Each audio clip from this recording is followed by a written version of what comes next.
ನಮಸ್ಕಾರ ವೀಕ್ಷಕರೇ, welcome to news point Kannada. ನೀವು ನಮ್ಮ ಚಾನಲ್ ಸಬ್ಸ್ಕ್ರೈಬ್ ಮಾಡಿಲ್ಲ ಅಂದರೆ ಈ ಕೂಡಲೇ ವಿಡಿಯೋ ಕೆಳಗೆ ಕಾಣ್ತಾ ಇರುವ ರೆಡ್ ಕಲರ್ ಸಬ್ಸ್ಕ್ರೈಬ್ ಬಟನ್ನ ಕ್ಲಿಕ್ ಮಾಡಿ. ಹಾಗೆ ಪಕ್ಕದಲ್ಲಿ ಕಾಣ್ತಿರೋ ಬೆಲ್ ಐಕನ್ನ ಕೂಡ ತಪ್ಪದೆ ಕ್ಲಿಕ್ ಮಾಡಿ.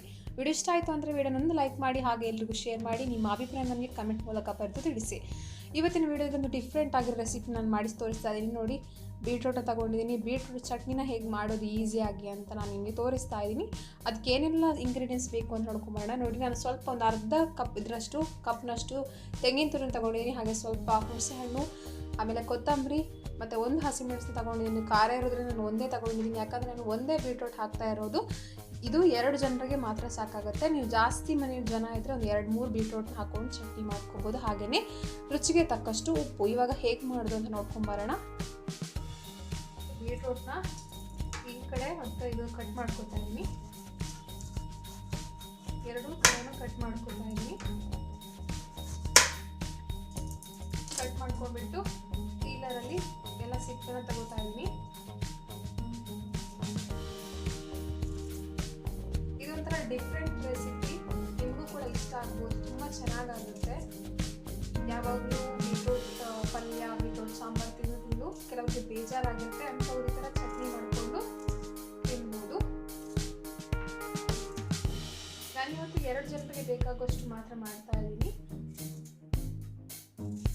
ನೋಡಿ, ಇವಾಗ ಸಿಪ್ಪೆ ತೆಗೆದಾಗಿದೆ. ಇವಾಗ ಇದನ್ನು ಕಟ್ ಮಾಡ್ಕೊತಾ ಇದ್ದೀನಿ. ಈ ಥರ ಒಂದು ಕಟ್ ಮಾಡ್ಕೊತೀನಿ.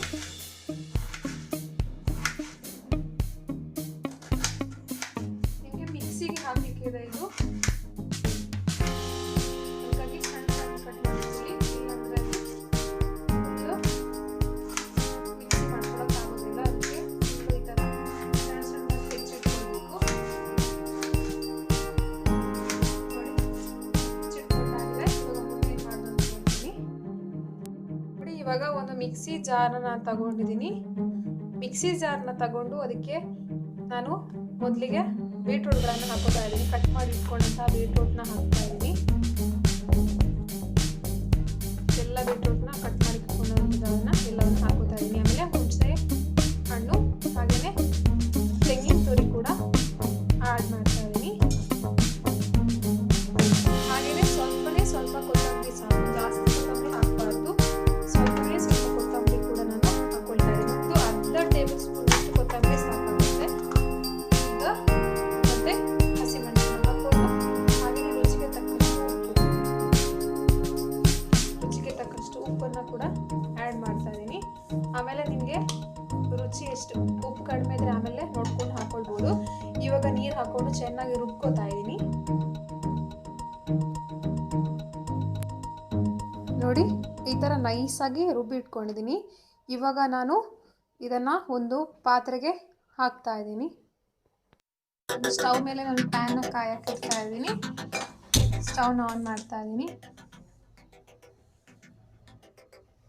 ಸ್ಟವ್ ಅದು ಆನ್ ಮಾಡಿ ಇದು ಬಿಸಿ ಆದ ನಂತರ ಮೊದಲಿಗೆ ತೆಂಗಿನ ಎಣ್ಣೆಯನ್ನು ಸ್ವಲ್ಪ ಹಾಕ್ತಾ ಇದ್ದೀನಿ.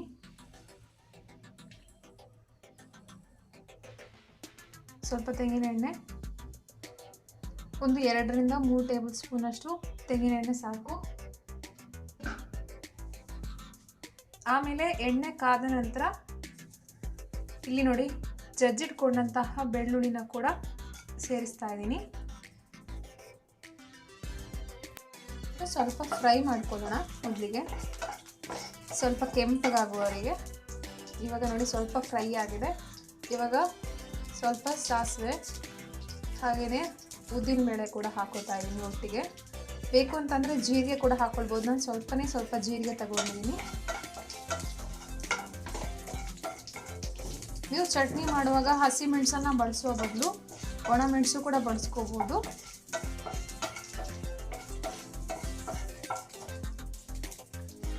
ಇವಾಗ ಸಾಸಿವೆ ಚಿಟಪಟ ಅಂತ ಸಿಡಿಲಿ. ಆಮೇಲೆ ನಾವು ಸ್ವಲ್ಪ ಕರಿಬೇವನ್ನ ಕೂಡ ಹಾಕೊಳ್ಳೋಣ.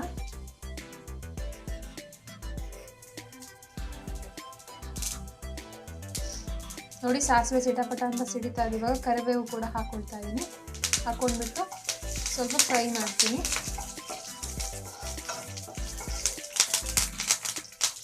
ಆಮೇಲೆ ನಾನು ಸ್ಟವ್ನ ಇವಾಗ ಸಿಮ್ಗೆ ಹಾಕೋತಾ ಇದ್ದೀನಿ, ಸಿಮ್ಮಲ್ಲಿ ಇಡ್ತಾ ಇದ್ದೀನಿ. ನಾವು ರುಬ್ಬಿಟ್ಕೊಂಡಂತಹ ಮಿಶ್ರಣನ ಕೂಡ ಇದಕ್ಕೆ ಆ್ಯಡ್ ಮಾಡ್ಕೊಳ್ಳೋಣ. ನೋಡಿ, ನಾವು ರುಬ್ಬಿಟ್ಕೊಂಡಿದ್ದೀವಲ್ಲ ಬೀಟ್ರೂಟ್, ಅದನ್ನು ನಾನು ಇದಕ್ಕೆ ಹಾಕ್ತಾ ಇದ್ದೀನಿ.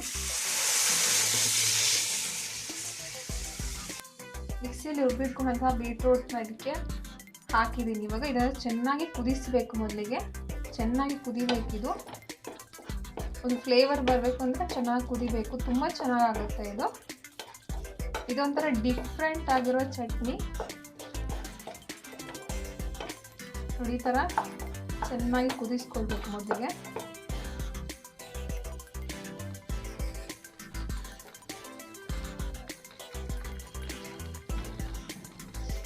ಇದು ಚೆನ್ನಾಗಿ ಕುದೀತಾ ಇದೆ. ಇದರ ಹಸಿ ವಾಸನೆ ಏನಾದ್ರೂ ಎಲ್ಲ ಹೋಗಲಿ ಅಂತ ನಾನು ಕುದಿಸ್ತಾ ಇದ್ದೀನಿ. ಮಿಕ್ಸಿಯಲ್ಲಿ ರುಬ್ಬಿಟ್ಟು ಡೈರೆಕ್ಟಾಗಿ ಸರ್ವ್ ಮಾಡಬಾರ್ದು. ಈ ಥರ ಕುದಿಸ್ಬಿಟ್ಟು ಆಮೇಲೆ ನೀವು ಸರ್ವ್ ಮಾಡಬೇಕು. ಚೆನ್ನಾಗಿ ಕುದಿಯೋಕ್ಕೆ ಬಿಡೋಣ, ಒಂದು 2 ರಿಂದ 3 ನಿಮಿಷ. ಕುದ್ದು ನಾನು ಇವಾಗ ಆಫ್ ಮಾಡಿದ್ದೀನಿ. ಇವಾಗ ಇದನ್ನು ಸರ್ವಿಂಗ್ ಬೌಲ್ಗೆ ಹಾಕೊಳ್ತಾ ಇದ್ದೀನಿ.